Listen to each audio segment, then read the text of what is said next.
এই মহাসমাবেশ থেকে ডক্টর ইউনূসকে বলছি, কান পেতে শুনে রাখুন, আপনার হালুয়া রুটির ভাগ যারা খায় আপনাকে তারা বাঁচাতে পারবে না।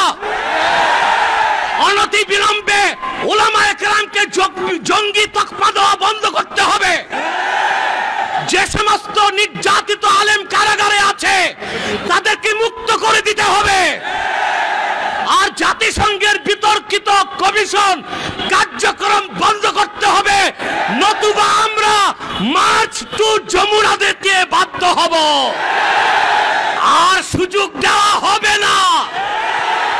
কোন একজন আলেমকে জঙ্গি তকমা দিয়ে জেলখানায় ঢুকালে জেলখানার ইটগুলোকে একটা একটা ছুটিয়ে দিবে বাংলার। পরাজিত পতিত ফ্যাসিবাদী সরকারের ভাষা এখন শোনা যাচ্ছে বর্তমান সরকারের কিছু দায়িত্বশীলদের মধ্যে।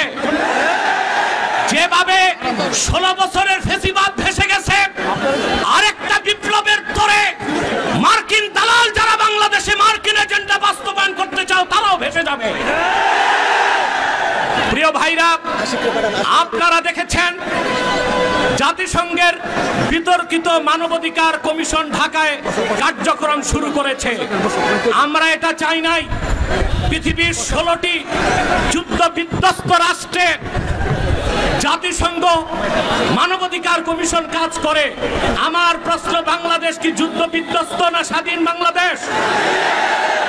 তাহলে এখানে জাতিসংঘের মানবাধিকার কমিশন কেন? তাহলে বোঝা যাচ্ছে মার্কিন দালালরা বাংলাদেশকে যুদ্ধের দিকে ঠেলে দিচ্ছে।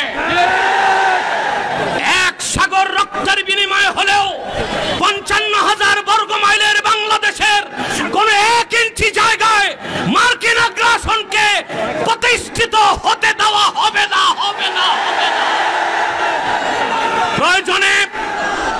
প্রয়োজনে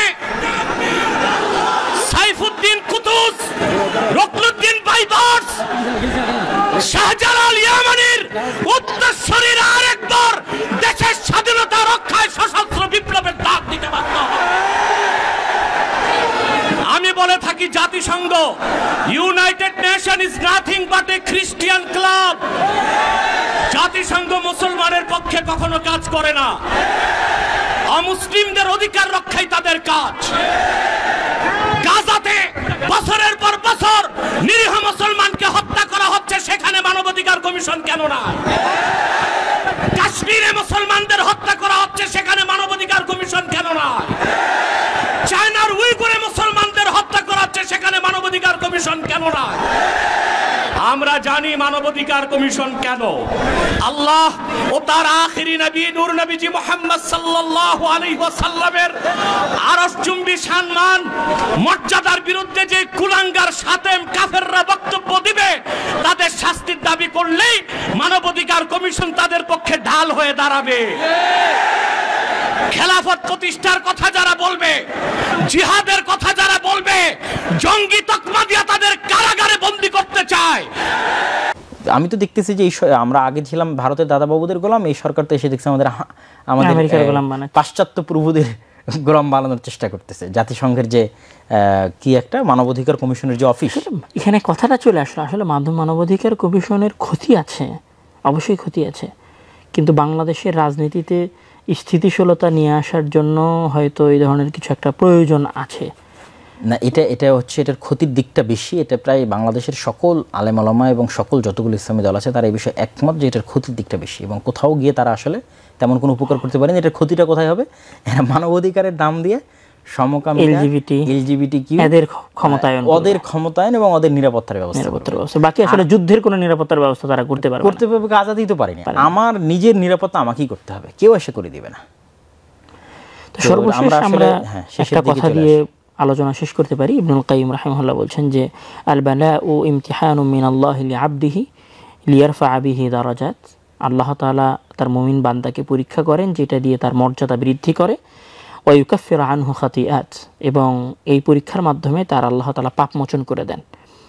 আর ওয়া আম্মাল আযাব ফাহুয়া জাযাউন আলা যুনুবি ওয়াল মাআসি, আর আযাব শাস্তিটা হয় বান্দার পাপ এবং সীমালঙ্ঘনের কারণে। ওয়াইদা আসররা আলাইহাল আবদু ওয়া লাম ইয়াতুব।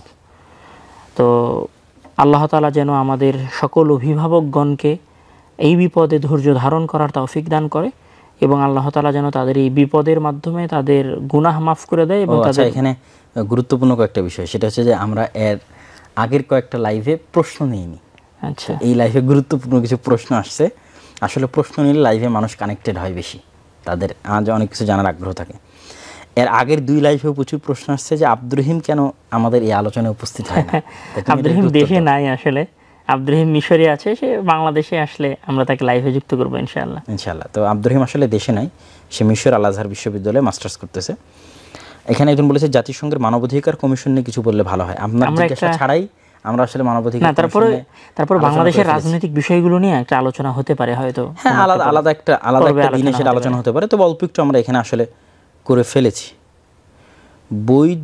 বই 2টি বাংলা অনুবাদ হয়েছে কি? আমরা তো এখানে একটা বইয়ের কথাই বলেছি, উদ্দাতুস সাবিরিন ও জাখিরাতুশ শাকিরিন, তাই না? আর কোন বইয়ের কথা বলেছি? এই বইয়ের বাংলা অনুবাদ হয়েছে, সবর এবং শুকুর নামে বাংলা ভাষায় বিভিন্ন প্রকাশনে অনুবাদ করেছে। ছোট বাচ্চা যারা আগুনে পুড়ে মারা গেল তারা অবশ্যই শহীদ। রাসূল সাল্লাল্লাহু আলাইহি ওয়াসাল্লাম কয়েকটা বিষয়কে শহীদের মর্যাদা দিয়েছেন শহীদ হওয়া ছাড়াই।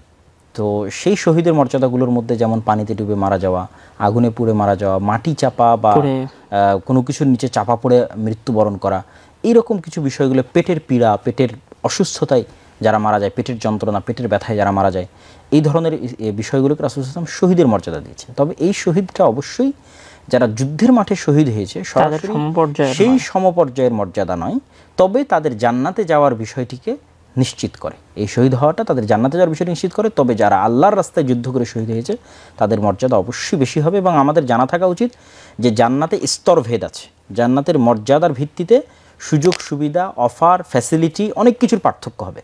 তো যারা আল্লাহর রাস্তায় যুদ্ধ করে শহীদ হয়েছে তাদের ফ্যাসিলিটি, তাদের অফার, তাদের মান মর্যাদা কোন লেভেলের হবে সেটা সর্বোচ্চ লেভেলের হবে।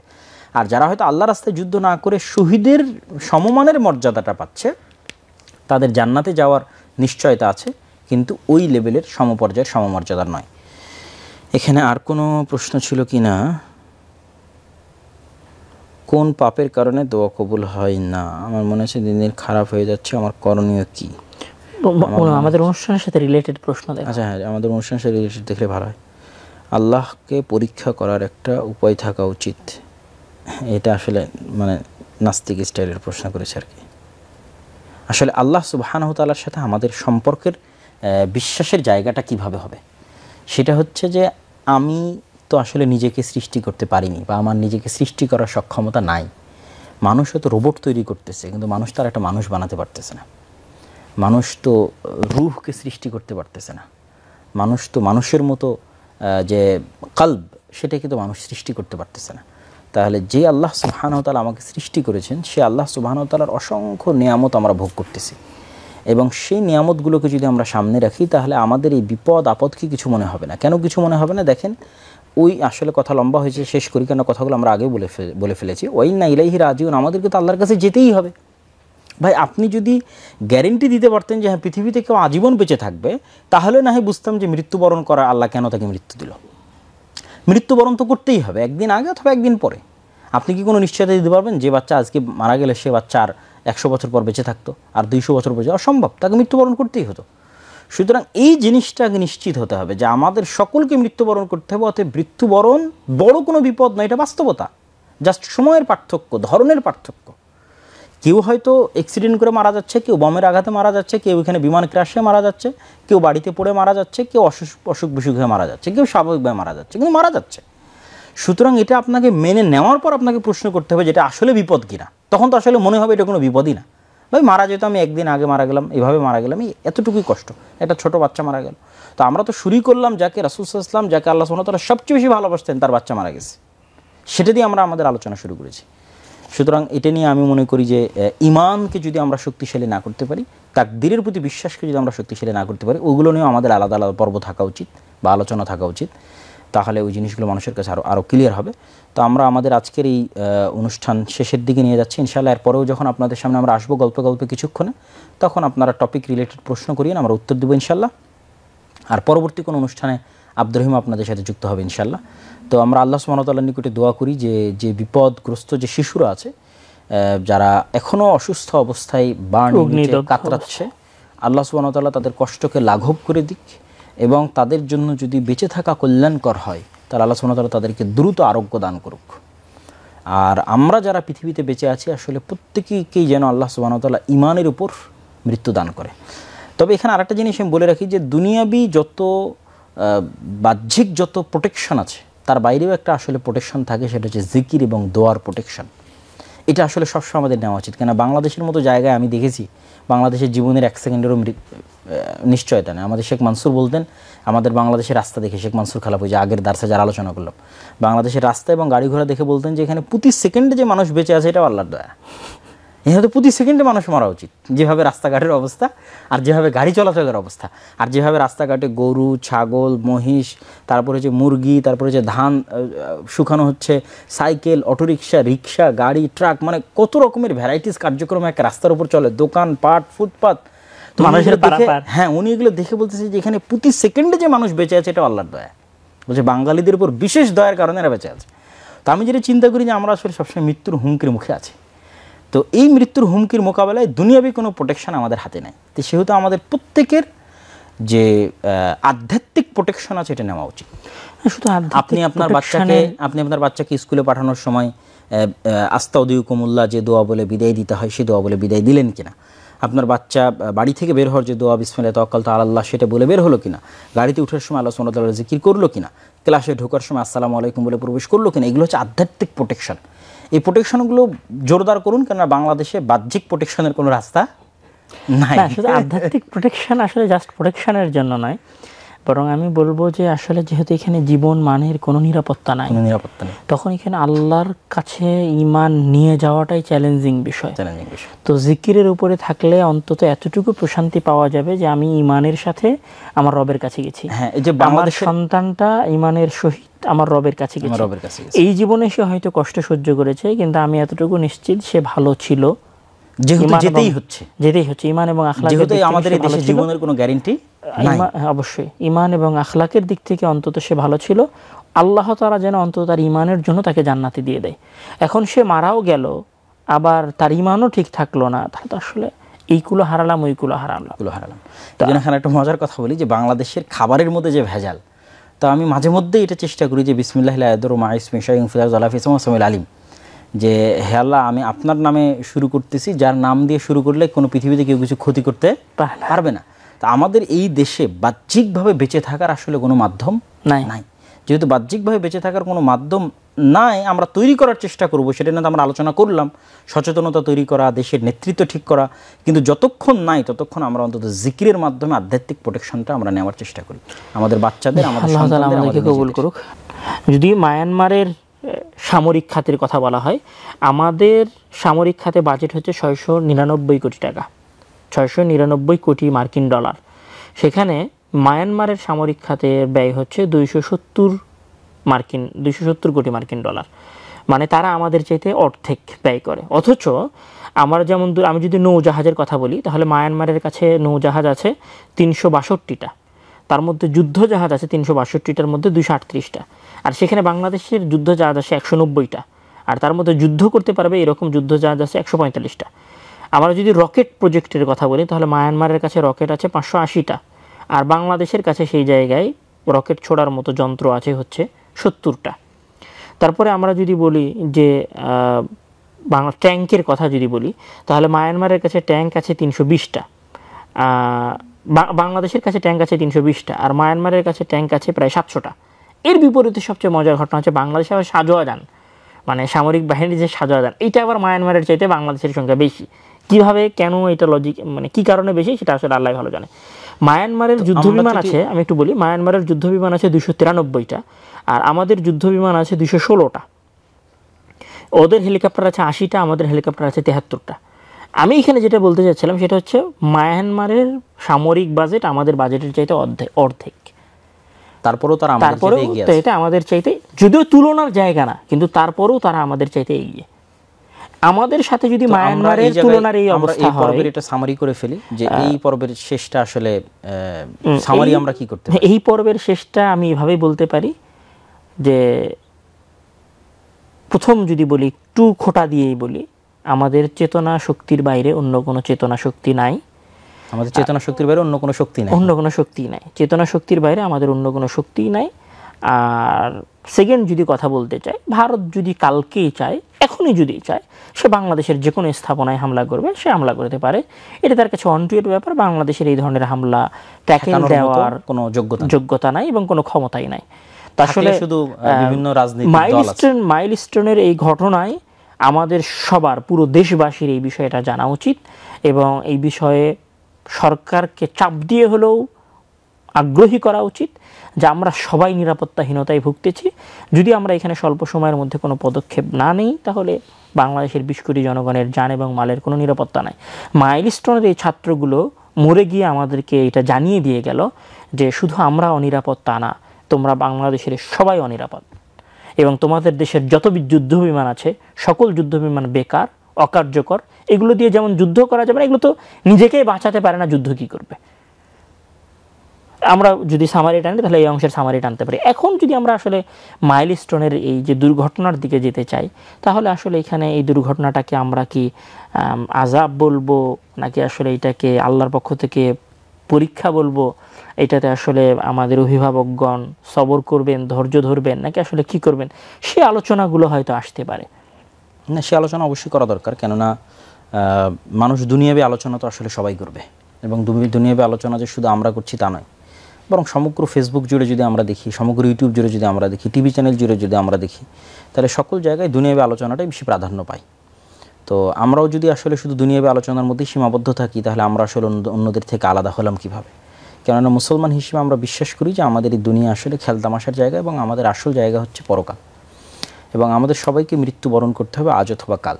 যেহেতু মৃত্যু অত্যন্ত নিশ্চিত এবং অত্যন্ত সত্য, সেহেতু মুসলমানরা সদা সর্বদা মৃত্যুর জন্য প্রস্তুত থাকবে। আজকে যদি আমরা মাইলস্টোনের এরকম ছোট্ট একটা ঘটনা এতটা ভেঙে পড়ি, এতটা হাহুতাশ সমগ্র ফেসবুক জুড়ে, তাহলে গাজার শিশুদের আমরা কিভাবে সান্ত্বনা দেব? সেখানে তো প্রত্যেক দিনই এরকম শত শত মাইলস্টোনের মতো ঘটনা ঘটতেছে। এখানে যদি 30টা বাচ্চার এইভাবে পুড়ে যাওয়াতে আমরা এতটা হতাশ হয়ে পড়ি, তাহলে এরকম হাজারের অধিক ছোট ছোট শিশু বাচ্চা গত 2-3 বছরে গাজায় মৃত্যুবরণ করতেছে। তাহলে আমাদের এখান থেকে যেটা আমাদের শিক্ষা নেওয়ার বিষয়, যে আমরা যদি দ্বীনি বিষয়টা দেখি, বা আল্লাহ সুবহানাহু ওয়া তাআলার উপর আস্থা বা তাকদীরের উপর বিশ্বাস বা ধৈর্য ধারণ বা পরীক্ষা, এই বিষয়টা যদি দেখি, তাহলে এটার আমি এইভাবে, তুমি অবশ্যই আরও সুন্দর বলতে পারবা, আমি এটাতে এইভাবে সামারি করতে চাই যে একজন মুমিনের জীবনে আল্লাহ সুবহানাহু ওয়া তাআলা পরীক্ষা করবেন, তার ওয়াদা দিয়েছেন। ওয়ালানাবলুওয়ান্নাকুম বিশাইইম মিনাল খাউফি ওয়াল জু'i ওয়া নাকসিম মিনাল আমওয়ালি ওয়াল আনফুস, তাদের জানেরও পরীক্ষা হবে, মানে সে মারা যাবে, তার ছেলে মেয়ে মারা যাবে, অন্য পরীক্ষা তো হবেই, ধন সম্পদ থেকে শুরু করে বিভিন্ন ক্ষয়ক্ষতি সেটা তো হবেই, মানুষের মৃত্যুবরণের মাধ্যমে পরীক্ষা হবে। এই জন্য স্বয়ং আমাদের নবী মুহাম্মদ সাল্লাল্লাহু আলাইহি ওয়াসাল্লামকে যদি আমরা উদাহরণ হিসেবে পেশ করি, যে এক জীবনে তিনি যতজনের মৃত্যু দেখেছেন, একটা মানুষ আসলে তার লাইফে ততজনের মৃত্যু দেখে না। আমরা আমাদের লাইফে ততজনের মৃত্যু দেখি না। যেমন তিনি ছোটতেই তার মায়ের মৃত্যু দেখেছেন, তার বাবা নাই, বাবাবিহীন অবস্থায় বড় হয়েছেন, তার দাদার মৃত্যু দেখেছেন, তার চাচার মৃত্যু দেখেছেন, তার প্রাণপ্রিয় স্ত্রী যাকে তিনি সবচেয়ে বেশি ভালোবাসতেন এবং যে তাকে সবচেয়ে বেশি ভালোবাসত, খাদিজা রাদিয়াল্লাহু তাআলা আনহা, তার মৃত্যু দেখেছেন। এবং তার মৃত্যুর বছরকে আমুল হুজুন, দুঃখ এবং কষ্টের বছর বলা হয়েছে। আর রাসূল সাল্লাল্লাহু আলাইহি ওয়াসাল্লামের ছোটো ছোটো বাচ্চাও মারা গেছে। যেমন ইব্রাহিম নামে রাসূলুল্লাহ সাল্লাল্লাহু আলাইহি ওয়াসাল্লামের ছেলে ছিল, সে মারা গেছে যেই দিন ইব্রাহিমকে আল্লাহ নবী কবরে দেন, সেদিন তিনি কাঁদছিলেন, ঠিক আছে, এবং তার চোখ দিয়ে পানি পড়তেছিল এবং তিনি বলতেছিলেন এটা হচ্ছে রহমতের পানি। তো এই যে তিনি তার ছেলে, তার স্ত্রী, তার পিতা, তার মাতা, তার দাদা, তার চাচা, সকলের মৃত্যু তার লাইফে দেখেছেন। তাহলে আমি তো বলতে পারি না যে আমি মুহাম্মদ সাল্লাল্লাহু আলাইহি ওয়াসাল্লামের চেয়ে বেশি ভাগ্যবান, বা আমি তো এটা বলতে পারি না যে মুহাম্মদ সাল্লাল্লাহু আলাইহি ওয়াসাল্লাম যে কষ্টটা ভোগ করেছেন আমি তার চেয়ে বেশি কষ্ট ভোগ করতেছি।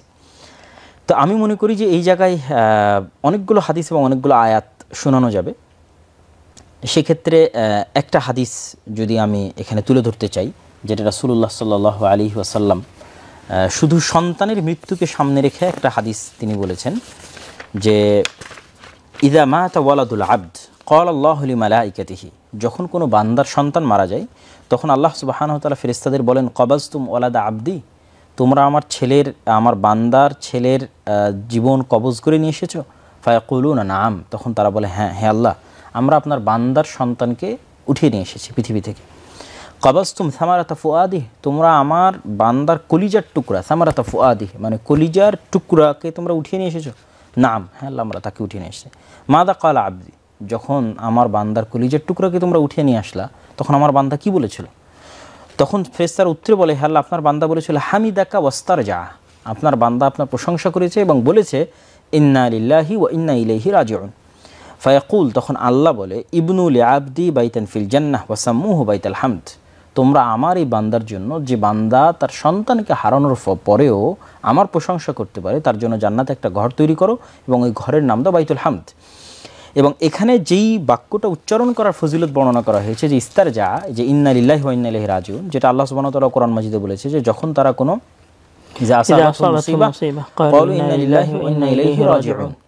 যে তারা যদি কোনো বিপদগ্রস্ত হয় তারা ইন্না লিল্লাহি ওয়া ইন্না ইলাইহি রাজিউন বলে। এই জিনিসটা আমরা মুখে বলি, ফেসবুকে ব্যবহার করি, কিন্তু এটার গূঢ় রহস্যটা কিন্তু আমাদের জানা নাই। সেটা হচ্ছে যে আমি ঘোষণা দিচ্ছি যে আমি আমার নিজের মালিক না, আমার মালিকও আল্লাহ।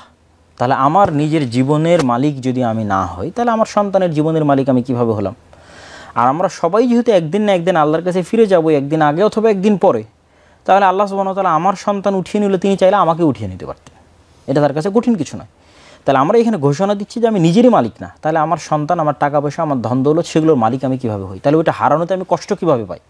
সব কিছুর মালিকই আল্লাহ, আল্লাহ উঠিয়ে নিয়েছে, আমাকে চাইলে আল্লাহ আমাকে উঠিয়ে নিতে পারতেন। তাহলে যেহেতু আমার সব কিছুর মালিক এবং দেনেওয়ালা আমাকে দিয়েছেন আল্লাহ সুবহানাহু ওয়া তাআলা, তো আল্লাহ উঠিয়ে নিয়েছেন, এই জন্য আমি আল্লাহর সিদ্ধান্তের উপর সন্তুষ্ট আছি এবং রাজি এবং খুশি আছি। তো অন্য একটা হাদিসে রাসূলুল্লাহ সাল্লাল্লাহু আলাইহি ওয়াসাল্লাম বলতেছেন যে কেউ যদি কোনো বিপদগ্রস্ত হয়ে এই দোয়াটা পড়ে যে ইন্না লিল্লাহি ওয়া ইন্না ইলাইহি রাজিউন, তাহলে আল্লাহ সুবহানাহু ওয়া তাআলা তার যে জিনিসটা হারিয়ে গেছে সেটার চাইতে উত্তম জিনিস আল্লাহ সুবহানাহু ওয়া তাআলা তাকে দান করে। তো উম্মে সালামা রাদিয়াল্লাহু তাআলা আনহা একবার বলছিলেন যে আমার তো স্বামী হারিয়ে গেছে, তা আমি ইন্না লিল্লাহি ওয়া ইন্না ইলাইহি রাজিউন বলে আমি আসলে কি পাবো? আমি আর চেয়ে উত্তম কী পাবো? পরবর্তীতে দেখা গেল যে উম্মে সালামা রাদিয়াল্লাহু তাআলা আনহা রাসূল সাল্লাল্লাহু আলাইহি ওয়াসাল্লামের সাথে বিবাহ হয়েছে। তো এই হাদিসটার প্রতি আমাদের বিশ্বাস রাখতে হবে যে আমার সন্তান মারা গেছে, অবশ্যই এর মধ্যে কোনো না কোনো কল্যাণ আল্লাহ সুবহানাহু ওয়া তাআলা নিহিত রেখেছেন, যেটা আমি জানি না। কেননা আমার কাছে এই সময়টা অনেক লম্বা, আর আল্লাহ সুবহানাহু ওয়া তাআলার কাছে এই সময়টা অনেক অল্প। আমাদের কাছে 16 বছর মনে হয়েছে জুলম নির্যাতন অনেক লম্বা, কিন্তু আল্লাহ সুবহানাহু ওয়া তাআলার কাছে এটা কিছুই না। আর আল্লাহ সুবহানাহু ওয়া তাআলা লাতিফ, তিনি সব কিছু খুব ধীর স্থিরভাবে এবং সূক্ষ্মভাবে করেন, এবং তিনি জানেন এরপরে কি হবে, এরপরে কি হবে আমরা তো জানি না। আমরা জানি না, এই জন্য আমরা হতাশাগ্রস্ত হই, আমরা চিন্তাগ্রস্ত হই। যেমন খিজির আলাইহিস সালাতু ওয়াস সালামের ঘটনায় যদি আমরা দেখি, যিনি একটা ছোট বাচ্চাকে মেরে ফেলে দিলেন, মুসা আলাইহিস সালাম বলল কেন মারলেন? তো উনি জানতেন না যে আসলে কী আছে। তো উনি বলল যে এই বাচ্চা যদি বড় হতো তাহলে পিতা মাতাকে হত্যা করতো। তো আসলে কোনটার মধ্যে কি কল্যাণ আছে সেটা যেহেতু আমরা জানি না, যিনি লাতিফ তিনি জানেন, সেহেতু তার ফায়সালা এবং তার সিদ্ধান্তের উপর আমাদের সন্তুষ্ট থাকা এবং আমাদের রাজি এবং খুশি থাকা অত্যন্ত জরুরি। আর আসলে সবরের উপর এত অসংখ্য ফজিলত এবং এত অসংখ্য হাদিস আছে যেটা আসলে বলে শেষ করা যাবে না, এবং এত আয়াত আল্লাহ সুবহানাহু ওয়া তাআলা পবিত্র কোরআন মাজিদে অবতীর্ণ করেছেন সবরের জন্য। এমনকি সর্বোচ্চ যে মর্যাদাটা আল্লাহ সুবহানাহু ওয়া তাআলা, সেটাও আল্লাহ সুবহানাহু ওয়া তাআলা সবরের জন্য দিয়েছেন, যে ইন্নাল্লাহা মা'আস সাবিরিন। মানুষ নেকি করার মাধ্যমে হয়তো অটোমেশনের মাধ্যমে সে নেকি পেয়ে যাচ্ছে, কিন্তু এমন একটা নেকি যেটার মাধ্যমে সে সরাসরি আল্লাহর নৈকট্য এবং সান্নিধ্য অর্জন করবে, সেটা হচ্ছে ধৈর্য। এবং রাসূল সাল্লাল্লাহু আলাইহি ওয়াসাল্লাম বলেছে প্রথম ধাক্কাতেই ধৈর্য ধারণ করতে হবে, এবং মুমিনেরা যদি ধৈর্য ধারণ করে এবং তাদের মধ্যে ঈমান থাকে তাহলে তারা বিজয় অর্জন করবে, আল্লাহ সুবহানাহু ওয়া তাআলার ওয়াদা। এবং মুমিনদের মধ্যে যদি ধৈর্য থাকে এবং ঈমান থাকে তাহলে তারা নেতা হবে। ধৈর্য ধারণের মাধ্যমে মানুষ নেতা হয়, ধৈর্য ধারণের মাধ্যমে বিজয় লাভ করতে পারে, এবং প্রত্যেক বিপদে মানুষের ক্ষমা হয়। যেমন রাসূল সাল্লাল্লাহু আলাইহি ওয়াসাল্লাম বলেছেন মা ইউসিবুল মুসলিম মিন নাসাবিন ওয়ালা ওয়াসাবিন ওয়ালা হাম্মিন, একটা যদি কাঁটাও ফুটে তার বিনিময়ে আল্লাহ সুবহানাহু ওয়া তাআলা তাকে কোনো না কোনো গুনাহ থেকে আল্লাহ সুবহানাহু ওয়া তাআলা তাকে ক্ষমা আল্লাহ আসলে মুমিনকে যে বিপদ দেন সেই বিপদের মধ্যে আসলে দুইটা বিষয় থাকে। একটা হচ্ছে আল্লাহ তাআলা মুমিনের ঈমান পরীক্ষা করেন, একটা হচ্ছে ইবতিলা, যে আসলে আমার বান্দার ঈমানের কি অবস্থা। যেমন মহান আল্লাহ তাআলা বিভিন্ন নবীগণকে পরীক্ষা করেছেন, ইউসুফ আলাইহিস সালাতু ওয়াস সালাম, ইব্রাহিম রাব্বুহু, এবং যে 5 জনকে উলুল আজম বলা হয়, যে সেই 5 জনের মূল কারণই হচ্ছে তাদেরকে আল্লাহ অনেক বেশি পরীক্ষা করেছেন এবং তারা পরীক্ষায় ধৈর্য ধারণ করেছে। একটা হচ্ছে এখানে একটা বিষয় আছে, একটা হচ্ছে পরীক্ষায় ধৈর্য ধারণ করা। আল্লাহ তাআলা বান্দাকে পরীক্ষা করার জন্য বিপদ দেন, এটা আমাদেরকে জানতে হবে। এটা যখন বান্দা মুমিন থাকে, একদম মুমিন বান্দার উপরে যদি বিপদ আসে তাহলে আমরা সেটাকে বলবো যে আল্লাহ তাআলা তাকে পরীক্ষা করছেন তার ঈমান যাচাই করার জন্য। আর যখন বান্দা একটু পাপী হয় তখন আল্লাহ তাআলা বান্দাকে যেটা বিপদটা দেন সেটাকে উকুবা বা অনেকেই আযাব বলছেন। এই উকুবা বা আযাবটা মহান আল্লাহ তাআলা যে কারণে দেন সেটা হচ্ছে যে বান্দার পাপ মোচন করার জন্য, বান্দাকে গুনাহের রাস্তা থেকে ফিরিয়ে আনার জন্য আল্লাহ তাআলা বিপদ দেন। তো আমরা বলতে পারি যে বিপদটা আসলে বান্দার উপর দুইভাবে আসে। মানে একটা হচ্ছে মুমিন বান্দার উপরে বিপদ আসে তাকে পরীক্ষা করার জন্য, আর একটা হচ্ছে পাপী বান্দার উপরে মহান আল্লাহ তাআলা বিপদ দেন তাকে পাপ থেকে ফিরিয়ে নিয়ে আসার জন্য এবং তার পাপ মোচন করার জন্য। যেই কথাটা আমরা যদি দেখি যে ইবনুল কাইয়্যিম রাহিমাহুল্লাহ বলেছেন, যে উনি যে কথাটা বলেছেন সেটা হচ্ছে আল বালাউ ইয়াকুনু লিল মুমিনি তামহিসান ওয়া রাফআন ওয়াল উকুবাতু তা'দীবুন লিল মুযনিব ওয়াল আযাবু ইস্তিসালুন ওয়া ইন্তিকামুন লিল কাফির। যে আল্লাহ তাআলা পরীক্ষা করেন মুমিনকে তার মর্যাদা বাড়িয়ে দেওয়ার জন্য, আর শাস্তি দেন পাপী বান্দাকে তাকে শিষ্টাচার শিক্ষা দেওয়ার জন্য, আর মূলত আল্লাহ তাআলা কাফেরকে আযাব দেন, শাস্তি দেন। তাহলে আমরা এটা বলতে পারি যে বিপদটা মূলত তিন ধরনের হয়। একটা হচ্ছে পরীক্ষা করার জন্য, একটা হচ্ছে বান্দার পাপ মোচন করা এবং বান্দাকে শিক্ষা দেওয়ার জন্য এবং পাপ থেকে নেকির পথে ফিরে যাওয়ার জন্য, আর আল্লাহ তাআলা কাফেরকে শাস্তি দেন, তাকে এটা শাস্তি হিসেবে শাস্তি দেন। এরকম একটা হয়তো এখানে সামারি হতে পারে। এবং সবগুলোর ক্ষেত্রে যেটা ইবনুল কাইয়্যিম রাহিমাহুল্লাহ বলছেন যে আস-সাবরু নিসফুল ঈমান ওয়াল ইবতিলাউ সানাতুন মাদিয়া ওয়াল জাযাউ আলা কদারিস সবর। মানে আস-সাবরু নিসফুল ঈমান, ঈমানের অর্ধেক হচ্ছে সবর। মানে আসলে বান্দা আল্লাহ তাআলার উপরে কতটুকু বিশ্বাস স্থাপন করে সেইটা মূলত তার সবরের উপর নির্ভর করে। মানে বান্দা কত ধৈর্যশীল সেটাই নির্ধারণ করে যে বান্দা আসলে কতটুকু ঈমানদার। এবং আল জাযাউ আলা কদারিস সবরি, এবং আল্লাহ তাআলা সবরের মানে যে বিপদটা দিলেন, আমার উপরে যে বিপদটা দিলেন, এই বিপদের আসলে আমি কি প্রতিদান পাবো, এই প্রতিদানটাও নির্ভর করবে যে আমার সবরের উপরে। মানে আমি যত বেশি ধৈর্য ধারণ করতে পারবো, যত কম কথায় যত কম আফসোসে ধৈর্য ধারণ করব, আল্লাহ তাআলার প্রতিদান তত বেশি হবে।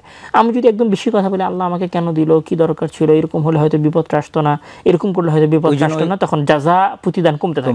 আর বান্দা যখন প্রথম বিপদেই বলেছে হাসবুনাল্লাহ ওয়া নি'মাল ওয়াকিল বা ইন্না লিল্লাহি ওয়া ইন্না ইলাইহি রাজিউন, যদি প্রথম বিপদে বান্দা এই কথা বলতে পারে তাহলে আল্লাহ তাআলা তাকে তার এই বিপদের পূর্ণ জাযা দেন, যেটা ইবনুল কাইয়্যিম রাহিমাহুল্লাহ বলছেন।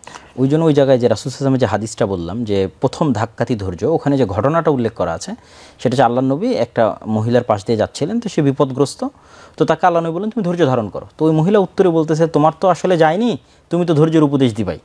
তো রাসূল সাল্লাল্লাহু আলাইহি ওয়াসাল্লাম পার হয়ে চলে যাওয়ার পর সাহাবীরা তাকে বলতেছে আরে তুমি জানো কে তোমাকে কথা বললো, উনি তো আল্লাহর নবী ছিল। তখন ওই মেয়ে তাড়াহুড়ো করে উঠে গিয়ে রাসূল সাল্লাল্লাহু আলাইহি ওয়াসাল্লামকে আমার ভুল হয়েছে, আমি ধৈর্য ধারণ করবো। তখন আল্লাহ নবী বলছে শোনো, ধৈর্য ধারণ প্রথম ধাক্কাতে, মানে তোমাকে আসলে ধৈর্য শুরুতেই রাখতে হতো।